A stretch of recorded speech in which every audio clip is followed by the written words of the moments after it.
আপনাদের 12টি রুম সংস্কার করা দরকার, এটা আমি করে দিব।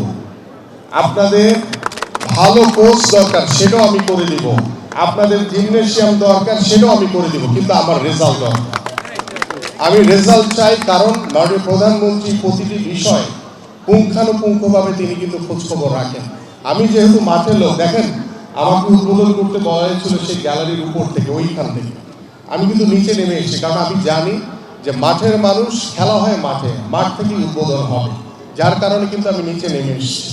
এবং আমি আশা করি ভবিষ্যতে এই ধরনের যখনই কোনো অংশগ্রহণ বা কোনো পার্টিসিপেশন থাকবে, আমরা মাঠ থেকেই উদ্বোধন করবো, সেই উপরে থেকে না। কারণ আমার খেলোয়াড়দের সাথে এখানে কোনো গ্যাপ থাকবে না, সেখানে আমরা সরাসরি কানেক্টেড থাকবো।